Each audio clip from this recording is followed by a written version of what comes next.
A group of healthcare professionals is sounding the alarm as the virus epicenter slightly relaxes restrictions. They say the healthcare system remains on the brink of collapse. We now go above and beyond the headlines with Doctor Benjamin Campomanes, Chief Medical Officer of St. Luke's Medical Center. Doctor, good evening. Thank you so much for joining us on the program. Did a 2-week ECQ decongest St. Luke's Global and St. Luke's Quezon City?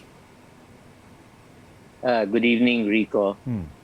Yeah, well, in St. Luke's Medical Center, we still are 100% full.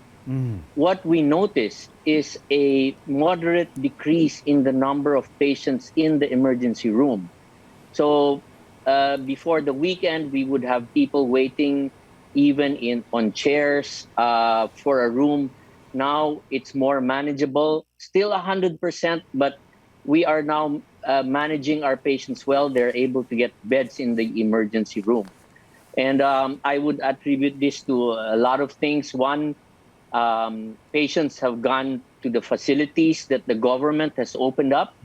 Two, all major hospitals have now teleconsult platforms. So those mild to moderate patients can now, even the government has teleconsult platform, and they can consult these doctors instead of going to the emergency room. Third, hopefully there truly is a decrease in infection rate.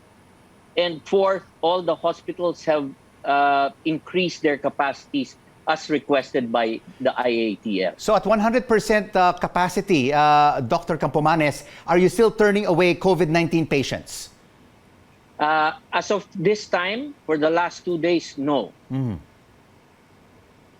Because we are able to contain our emergency room, which sometimes can have 20 to 25 people. Now we have about 10 to 15 patients just waiting in the emergency room for rooms. But we're still on the edge. Dr. Campomanes, should the government still have extended ECQ to further reduce the number of people in public and still, further ease the infection rate?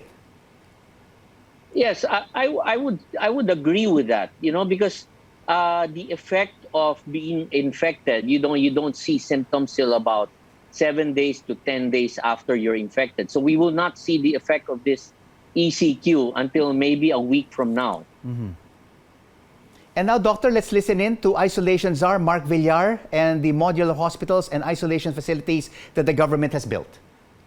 Actually, the facility is not only for mild patients. It's also an ICU facility. So it's for medium to severe. Hindi siya pang mild, pang medium to severe cases. So it has special features that allow it to service ICU patients. It has oxygen supply. It has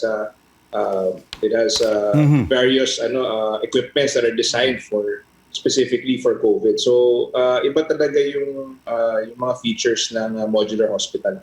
So, Dr. Campomanes, has St. Luke's been able to transfer some of its patients to these modular hospitals of the government, which Secretary Mark Villar says is for medium to severe COVID-19 patients?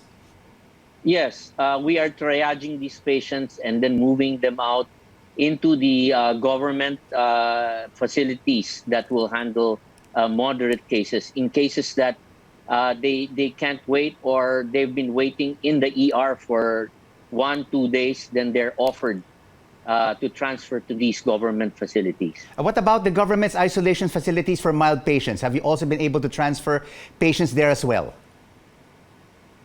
Most of our mild patients are not admitted. We tell them that they can either quarantine at home or a quarantine area provided by their LGUs.